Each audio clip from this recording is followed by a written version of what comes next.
Breath of the Wild and Tears of the Kingdom were phenomenal games. No, really. No buts. These games were cool as. There were no flaws at all.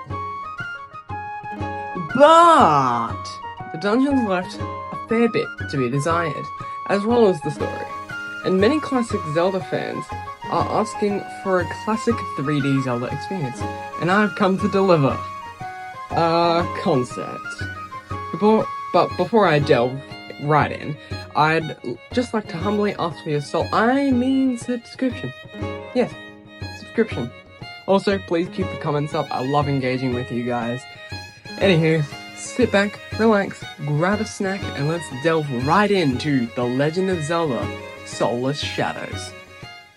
For my dream 3D Zelda game, the best way to describe it is a more restrictive, but still Breath of the Wild-esque map, with the Echoes of Wisdom story/dungeon completion structure, and having Luigi in the game but he's Link.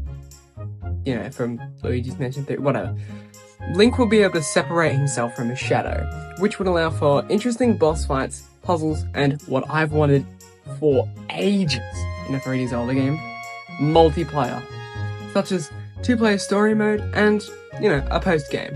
If I do a story video, I will go into that. There will be a few other game modes accessible from the main menu, under a multiplayer category, being a 2 to 4 player open world with PvP on or off setting, just for exploring and hanging out with your family and friends, and a 2 to 4 player co-op dungeon crawl, as well as a 2 to 4 player co-op boss rush. God, I can't speak.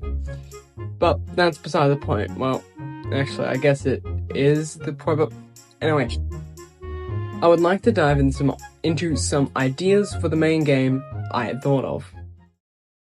The first idea I had for the game was the mall from Luigi's Mansion 3, but a tiny bit differently. Basically, the puzzle in Luigi's Mansion 3 is more of an introduction to Luigi and how he plays. Yeah, pretty much play for Luigi for almost the entire section, which is definitely something I'd like to change. Something I'd also like to change is when separated from Luigi, which I will now be referring to as Dark Link. Both have restrictions instead of just one, basically splitting it in two, light and dark. The Light Link can only walk on light tiles and grey tiles, more on that later, and cannot move through bars and other things, but has certain items that only they can use. The Dark Link can move through bars, but can only move around on dark and grey tiles.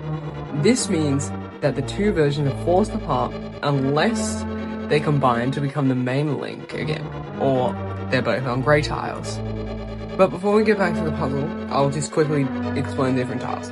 A light tile is the tile that only Light Link can walk on. Dark tile is the same, but for Dark Link, pretty self-explanatory. A grey tile, on the other hand, is for all Links to walk on. The normal, which I will be referring to as grey Link, included. But let's get back to the puzzles.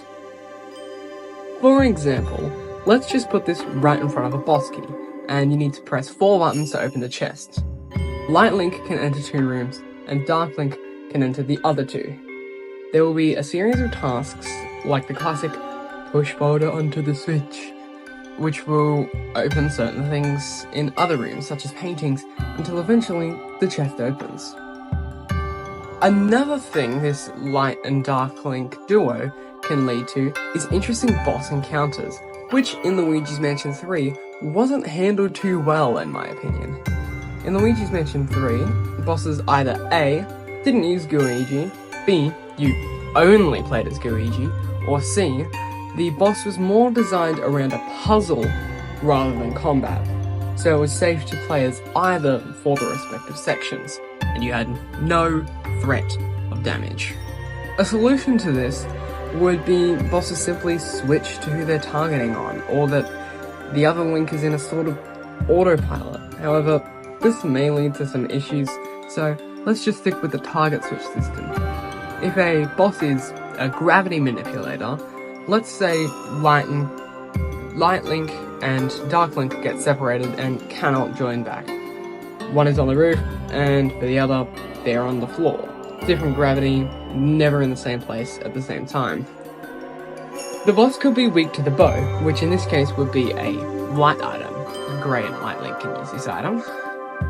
And the boss must be dealt with by Light Link, but its weak point is at the back, which can only be attacked while the boss is targeting Dark Link.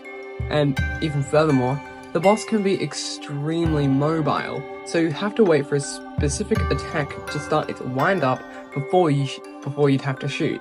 Shoot, switch, strike. To add some more depth to this fight, let's just say sometimes the boss flips gravity for both links. They swap, being on the floor and the roof, and swap places.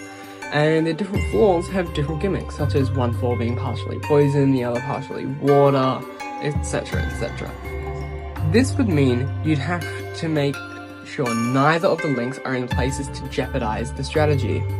And one more option is the boss can summon weak enemies such as Choo-Choos, which you must kill to keep the links safe, but also make sure you don't let the other link be vulnerable for too long. This, in my opinion, would make for a very engaging, enjoyable, and edge-of-your-seat boss fight.